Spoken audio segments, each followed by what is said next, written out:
أعوذ بالله من الشيطان الرجيم. بسم الله الرحمن الرحيم. إن الدين عند الله الإسلام. وكتب رسول الله صلى الله عليه وسلم إلى هرقل: أسلم تسلم، أسلم يؤتك الله أجرك مرتين. صدق اللہ العظیم وصدق رسولہ النبی الکریم. محترم حضرات، ایک سورہ آل عمران کی ایک آیت اور ایک رسول اللہ صلی اللہ علیہ وسلم کی ایک لمبی حدیث کا ایک ٹکڑا میں نے آپ کے سامنے رکھا. آیت میں جو بات بتائی گئی ہے وہ یہ ہے کہ ان الدین عند اللہ الاسلام. اللہ تعالیٰ کے نزدیک زندگی گزارنے کا واحد طریقہ اسلام ہے. اسلام کا مطلب ہے اپنے آپ کو اللہ کے حوالے کرنا، اللہ کے سامنے سپر انداز ہونا، سرنڈر ہونا، اپنے اختیارات سے دستبردار ہونا. گویا کہ اسلام سلم، صلح، امن، یہ اس کی ایک امتیازی خصوصیت ہے. حدیث میں رسول اللہ صلی اللہ علیہ وسلم نے جو بات فرمائی ہے وہ ہرقل جو ہرکلس ہے، روم کا جو سربراہ تھا، مشرقی روم کا بادشاہ تھا، اس کو رسول اللہ صلی اللہ علیہ وسلم نے جو خط لکھا اس میں یہ مضمون تھا کہ اسلم تسلم، اسلام لے آؤ، مان لو بات، سرنڈر ہو جاؤ، ہمارے مقابلے میں اپنے اختیارات سے دستبردار ہو جاؤ، تابعداری قبول کرو. تسلم تو بچ جاؤ گے، ورنہ بچنے کی امید نہیں ہے. دنیا میں بھی بچنے کی امید نہیں ہے اور آخرت میں بھی بچنے کی امید نہیں ہے. اور اسلام لاؤ گے تو دنیا میں بھی بچ جاؤ گے اور آخرت میں اللہ تعالیٰ کے قہر و غضب اور جہنم سے بھی بچ جاؤ گے. کسی شاعر نے عربی زبان میں اسلام کی زبردست تعبیر بیان کی تھی کہ اسلامنا نور یضیء طریقنا. اسلام ایک طرف تو روشنی ہے جو راستے پر چلنے والوں کے لیے روشنی کر کے اس راستے کو ان کے لیے آسان بناتا ہے، روشن کر دیتا ہے. جو راستے پر چلنا چاہتا ہے اس کے لیے روشنی کا انتظام ہے تاکہ وہ راستے کی تکالیف سے بچ جائے. لیکن صرف یہ بات نہیں، دوسری بات بھی ہے کہ اسلامنا نار علی من یعتدی. اسلام تجاوز کرنے والوں کے اوپر، ظلم کرنے والوں کے لیے، حد سے تجاوز کرنے والوں کے لیے، طغیان اور سرکشی اختیار کرنے والوں کے لیے آگ بھی ہے. اس میں ایک ایسا پیغام ہے کہ نہیں سنبھلتے، سیدھے راستے پر نہیں آتے، روڑے اٹکاتے ہو، راستہ روکتے ہو، عدل کے راہ میں رکاوٹ بنتے ہو، اللہ کے حقوق اور بندوں کے حقوق کی ادائیگی میں رکاوٹ بنتے ہو تو پھر تمہارے خلاف اعلان جنگ ہے، اس کی سزا بھگتو گے. خالد بن ولید نے رستم اور مہران کو ایک خط لکھا تھا. یہ نبی صلی اللہ علیہ وسلم سے بہت بات کی بات، جب ایران کے ساتھ لڑائی چھڑ گئی تھی. وہ مشکات شریف میں وہ خط بھی ہے، احادیث کی کتابوں من خالد بن ولید الى رستم و مہران فی ملأ فارس. یہ خالد بن ولید کی طرف سے رستم اور مہران کی طرف ہے جو فارس کے بڑے لوگ ہیں، اس میں بھی ایک جملہ ہے، اسلم تسلم، اسلام لے آؤ بچ جاؤ گے، فإن أبيت، اگر اسلام لانے سے انکار کرتے ہو، فإن معي قوما يحبون القتل في سبيل الله كما تحب فارس خمرا والسلام على من اتبع الهدى، اگر اسلام لانے سے انکار کرتے ہو تو پھر پتہ چلنا چاہیے تمہیں، خبردار ہو جاؤ کہ فإن معي قوما، میرے ساتھ ایسے لوگ ہیں،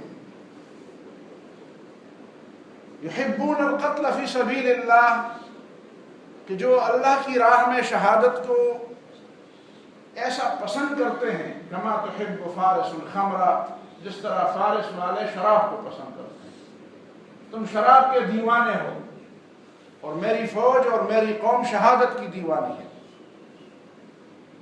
اور شارحین حدیث نے لکھا ہے کہ جب وہ خط رستم کے ہاتھ میں پہنچ گیا اور اس جملے پر جب وہ آ گیا تو اس کے ہاتھ لڑکھڑا گئے، وہ خط کو اپنے ہاتھ میں ٹھہرا نہ سکا، ایسا روب تھاری تھا مسلمانوں کا۔ یہ دونوں باتیں اپنی جگہ پہ ہیں۔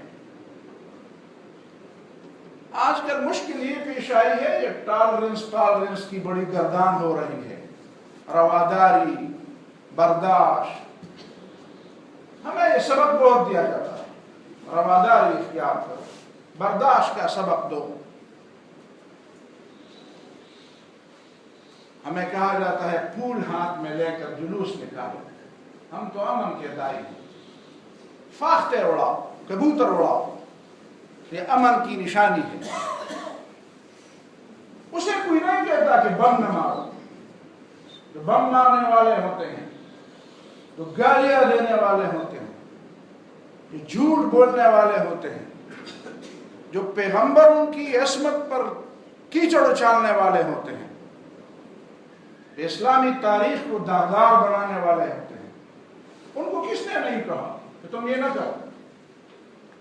500 سال سے زیادہ عرصہ گزر گیا، مسلمانوں کی تاریخ کو مسخ کیا جا رہا ہے۔ مغرب میں جو بھی اسلام سمجھتا ہے وہ ان لوگوں کی تاریخ پڑھتا ہے، گولڈ زیہر کی تاریخ پڑھتا ہے، جوزف شاہ کی تاریخیں پڑھتا ہے، جان جومبل کی تاریخیں پڑھتا ہے۔ عجیب عجیب سی، اور وہ جھوٹ بولنے میں طاق ہوتے ہیں، اسلام پر حملہ آور ہوتے ہیں۔ یہ آج کل یہ اسلاموفوبیا کی باتیں ہو رہی ہیں، اسلاموفوبیا، لوگوں کو اسلام سے خوف دلایا جا رہا ہے۔ کچھ لوگ تو کہتے ہیں یار یہ ہماری غلطیوں سے ہو رہا ہے، ہم مسلمانوں کے اندر بڑی غلطیاں ہیں، ہمارے مسلمانوں کے اندر بڑی کمزوریاں ہیں، اور سارا ملبہ وہ مسلمانوں پر ڈالتے ہیں۔ دنیا میں جتنی بھی مشکلات ہیں ان سب کی ذمہ داری مسلمانوں پر عائد ہوتی ہے۔ مسلمان ٹھیک ہو جائے تو پوری دنیا میں امن آ جائے۔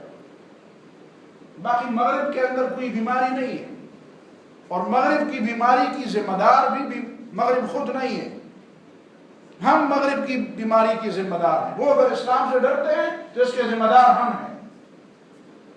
ایک طبقہ یہ ہے، اور پھر مسلمانوں کو یہ سبق پڑھایا جاتا ہے، پٹی پڑھائی جاتی ہے، ان کو لوریاں دی جاتی ہیں، سو جاؤ، محبت کی باتیں کرو، امن کی باتیں کرو۔ لیکن کوئی یہ نہیں دیکھتا، کوئی یہ نہیں سوچتا کہ مغرب خود اپنی ہی بیماری کی وجہ سے اسلام سے خوفزدہ ہے، خود ان کی اپنی بیماریاں ہیں جن کی وجہ سے وہ اسلام سے خوفزدہ ہے۔ انہیں پتہ ہے کہ ہمارا یوم الحساب قریب آ رہا ہے۔ جھوٹ کی بنیاد پر بہت دیر تک انہوں نے دنیا پر راج کیا، اب وہ جھوٹ کی لگامیں اور جھوٹ کی وہ تاریں وہ بکھر رہی ہیں، سچ کا دور آ رہا ہے۔ وہ سمجھ رہے ہیں کہ ہم نے یہودیت کو تو دیوار سے لگا دیا، اس کو سیکولرزم اور لبرلزم کے امبریلے اور چھتری کے اندر ہم نے ان کو پھنسا دیا، ان پر یہ ثابت کر دیا کہ تمہارے دین کے اندر کوئی جان نہیں ہے، وہ لبرلزم کے چھتری کے تحت زندگی گزار سکتا ہے۔ عیسائیت کو بھی لبرلزم کے چھتری کے تحت زندگی گزارنے پر مجبور. انہوں نے بھی کہا کہ ہم چرچ سے باہر نہیں نکلیں گے، آپ چرچ کے اندر نہ آئیں. اور چرچ اور اس کے سارے لوازمات، عیسائیت اور اس کے سارے لوازمات، بس ایک صلیب لٹکاؤ گلے کے اندر اور اتوار کے دن بس کچھ بوڑھے جمع کر دو چرچ کے اندر، اور ایسٹر مناؤ اور وہ مناؤ، کرسمس مناؤ. بس اس حد تک وہ سمجھتے ہیں اسلام بھی ایسا ہی ہے. بس اسلام نے تو بتا دیا کہ ہم ایسے نہیں ہیں. اس گئی گزری حالت کے اندر بھی یورپ کے اندر جانے والے مسلمان نے وہ اپنی انفرادیت برقرار رکھی. کمزوریاں ہزار ہیں، کمزوریاں ہزار ہیں، کئی دفعہ ان پر باتیں ہوتی ہیں. وہ مغرب والے ہمیں یہاں پہ تانے دیتے ہیں تم نے عورتوں کو برقعوں میں بند کے، اور برقعے کا نام شٹلکاک ہے، تم نے اپنی عورتوں کو برقعوں میں بند کر دیا. مجھ سے بھی وہاں پہ ایک دفعہ پوچھا گیا، میں نے کہا یہ ذرا نکلو باہر، برمنگھم اور مانچسٹر کی گلیوں میں جو برقعوں والی نظر آتی ہیں، صرف آنکھیں ان کی کھلی ہوتی ہیں. وہاں پہ تو، یہاں پہ تو دستانے پہننے کا زیادہ رواج نہیں، وہاں تو ماشاءاللہ بچیاں دستانے بھی پہنتی ہیں. میں نے کہا ان پر کس نے جبر کیا ہے، ان پر کس نے جبر کیا؟ میرے ایک دوست ہیں، کہتے ہیں میری بیوی کیمبرج میں وہ رہتے ہیں، کہتے ہیں میری بیوی اسپتال گئی تو ساتھ ایک دوسری بھی بیٹی تھی، مادر پدر آزاد. تو کہتے ہیں میری بیوی کو اس نے کہا یہ تم نے اپنے اوپر کیا کیا ہے، اپنے آپ کو کیا بنا دیا ہے؟ کہتے ہیں میں نے اس کو کہا تم نے اپنے آپ سے کیا بنا دیا ہے؟ کہتے ہیں یہ میری مرضی ہے. کہتے ہیں میں نے کہا یہ بھی میری مرضی ہے. تمہیں اپنی مرضی کی اجازت ہے، مجھے اپنی مرضی کی اجازت نہیں ہے. شخصی آزادی کے تحت انہوں نے ننگے پن کو جواز فراہم کر دیا، لیکن ان کو ڈر ہے کہ اس کے باوجود بھی لوگ برقعے پہنتے ہیں، اپنی مرضی سے پہنتے ہیں، داڑیاں رکھتے ہیں، مسجد آباد ہیں. جن چرچوں میں 1000، 1200 اور 1400 آدمیوں کی گنجائش ہوتی ہے، بمشکل وہاں 80 بوڑھے جمع ہوتے ہیں. لیکن جن مسجدوں میں 100 آدمیوں کی گنجائش ہوتی ہے، وہاں پہ روڈ پر اور پارکوں میں جانمازیں اور صفیں بچھائی جاتی ہیں. ایک ایک مسجد کے اندر 2 جمعے کی نمازیں ہوتی ہیں. سارے لوگ نہیں سما سکتے اس میں. عید کی 3 نمازیں ہوتی ہیں. گرمیوں میں، سردیوں میں، بارش میں لوگ باہر صفیں بچھا کر کھڑے ہوتے ہیں. ان کو ڈر ہے، خوف ہے. یہ اسلام تو لے گیا یورپ کو. یہودی کہتے ہیں اپنے آپ کو تم سو رہے ہو، ہم مسلمان لوگ کہتے ہیں تم سو رہے ہو، وہ یہودی اپنے لوگوں کہتے ہیں تم سو رہے ہو. اسلام غالب آ رہا ہے. اسلام سے ڈراتے ہیں لوگوں کو، اپنے لوگوں کو. مجھ سے ایک صاحب نے پوچھا دنیا میں کون سا مذہب چل رہا ہے، گاڑی میں سفر کرتے ہیں. میں نے کہا اسلام غالب آ رہا ہے. ساتھ والا کوئی تھا، اس نے کہا محترم آپ کو پتہ نہیں ہے، دنیا میں عیسائیت غالب آ رہی ہے، الحاد غالب آ رہا ہے. میں نے کہا ذرا مثال تو دے دیں. میں نے کہا آپ کو پتہ ہے دنیا میں کن لوگوں کی عبادت گاہیں بک رہی ہیں؟ میں آپ کو یورپ میں لے جا کر بتاؤں، چرچوں پر لکھا ہوا ہے فار سیل. چرچ بک رہے ہیں، وہاں پہ مسجدیں بن رہی ہیں. مسلمان غریب بھی ہیں، مالدار بھی ہیں. مالدار مسلمان نے اسلام کا لالچ دے کر پیسے کی بنیاد پر کسی کو مسلمان نہیں بنایا، اور غریب مسلمان نے اپنی غربت کی وجہ سے اپنی مسجد کو بیچا نہیں ہے. ابھی تک کوئی مثال نہیں پیش کر سکتا. افریقہ والے بہت غریب ہیں، افغانستان والے بھی بہت غریب ہیں، لیکن کہیں دنیا میں مسلمان نے مسجد کو بیچنے کے لیے آفر نہیں کیا. یہ اس بات کی دلیل ہے، ان کو خوف ہے. اس خوف کی بنیاد ہمارا رویہ نہیں ہے، ان خوف کی بنیاد ان کا اپنا جھوٹ ہے. جب جھوٹ اسلام کا اور سچ کا راستہ جھوٹ کی بنیاد پر، دھوکے کی بنیاد پر اسلام کا راستہ کیسے روکتے ہیں؟ اسلام کے اوپر الزامات لگاؤ، اسلام کی غلط تعبیر پیش کرو. یہ جو مستشرقین ہیں اور انٹیلسٹ، یہ کیا کرتے ہیں؟ یہ اسلام کی غلط تعبیر بتاتے ہیں. اور انہوں نے ہمارے یہاں بھی کچھ لوگوں کو خریدا ہوا ہے. بکاؤ مال ہر جگہ ملتا ہے.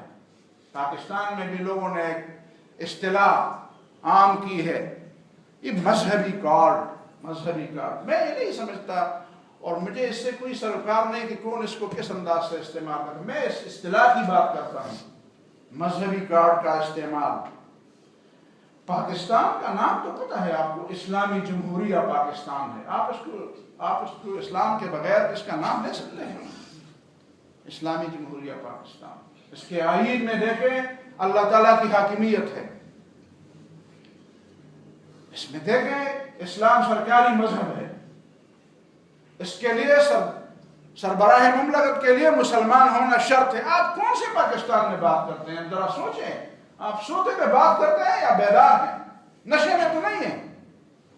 نشے میں نہیں ہے تو پھر یہ بات آپ کو زیب نہیں دیتی کہ آپ کہیں کہ اسلام مذہبی کارڈ. یہاں اکثریت مسلمانوں کی ہے. یہاں پاکستان کا مطلب کیا لا الہ الا اللہ کے نعرے پر یہ ملک بنا تھا. یہاں مدینے کی ریاست کی باتیں بھی ہو رہی ہیں. یہاں اسلامی سیاست پر بھی لوگ لیکچر دیتے ہیں. یہاں مغرب میں بھی پتہ ہے لوگوں کو، ان کو ڈر ہے، مغرب والوں کو بھی ڈر، اس لیے ہمارے ہاں بقا مال خریدا ہوا ہے. یہ جی مذہبی کارڈ کا چھوڑا ان کو. مذہب انفرادی معاملہ نہیں ہے. مغرب میں بھی نہیں رہا انفرادی معاملہ. اب وہاں پہ بھی اسلامی سیاست پر باتیں، سیمینارز ہو رہے ہیں، اسلامی معیشت پر باتیں ہو رہی ہیں، مولانا مودودی کے افکار پر باتیں ہو رہی ہیں. مولانا مودودی کے افکار پر اور سید قطب کے افکار پر اور علامہ اقبال کی تھیوریز پر وہاں پہ PhD تحقیقات ہو رہی ہیں. تم کس ہاتھی کے کان میں سو رہے ہو؟ یہ اسلاموفوبیا یہ ان کی بیماری ہے، اور وہ لوگ بیمار ہیں. ان کی بیماری کا علاج یہ ہے کہ وہ اسلام کو سمجھے اور اسلام کو اصل سورس سے سمجھے. جھوٹے انداز سے نہ سمجھنے کی کوشش کریں. جھوٹ کا سہارا لیں گے تو یہی اسی طریقہ خوف ان پر مبتلا ہوگا. اور قرآن نے صاف بتا دیا ہے، ہم قرآن میں کوئی تبدیلی نہیں کر سکتے. 2 آیتیں پڑھ لیتے ہیں. قرآن مجید میں ہے اولئک ما کان لهم ان يدخلوها الا خائفین. جو مسجد کو برباد کرنے والے ہوں ان کو مسجد میں آتے ہوئے ڈر ہونا چاہیے. جب وہ مسجد کے اندر پاؤں رکھے لم يدخلوها الا ما كان لهم ان يدخلوها الا خائفین. ایسے لوگ جو اسلام کو ماننے والے نہیں ہیں اور مسجد کو اس کے مقصد سے ہٹانا چاہتے ہیں، وہ جب مسجد میں آئے ان کو چاہیے کہ وہ ڈریں. اور مفسرین نے لکھا ہے، خاص کر تفسیر ابن کثیر اٹھائیں، وہ لکھتے ہیں مسلمانوں کو اس آیت میں حکم دیا گیا ہے کہ اخیفوہم، ان کو ڈراؤ جو مسجد کا غلط استعمال کرتے ہیں، جو مسجد کو اپنے مقصد سے ہٹانا چاہتے ہیں، ان کو ڈراؤ. مسلمانوں کو چاہیے کہ ان کو ڈرائیں. مسلمان صرف یہ نہیں ہے کہ بس وہ امن کے فاختے اڑانے والے، ڈرانے والے بھی ہیں. اور قرآن مجید نے دوسری جگہ صاف الفاظ میں بتایا وَأَعِدُّوا لَهُمْ مَا اسْتَطَعْتُم مِّن قُوَّةٍ وَمِن رِّبَاطِ الْخَيْلِ تُرْهِبُونَ بِهِ عَدُوَّ اللَّهِ وَعَدُوَّكُمْ. تُرْهِبُونَ بِهِ، قوت تیار کرو. اور قوت کا مقصد کیا ہے؟ تُرْهِبُونَ بِهِ عَدُوَّ اللَّهِ، اللہ کے دشمنوں کو ڈراؤ. آپ کہتے ہیں آپ ڈرانے والے بھی؟ ہاں جی ہم ڈرانے والے بھی. بشیرا ونذیرا انا ارسلناک بالحق بشیرا ونذیرا. میرے نبی کا نام بشیر بھی ہے، نذیر بھی ہے. آپ صرف بشیر مانیں اور نذیر نہ مانیں تو آپ مسلمان کیسے بنیں گے؟ اقول قولی هذا واستغفر الله لي ولكم ولسائر المسلمين.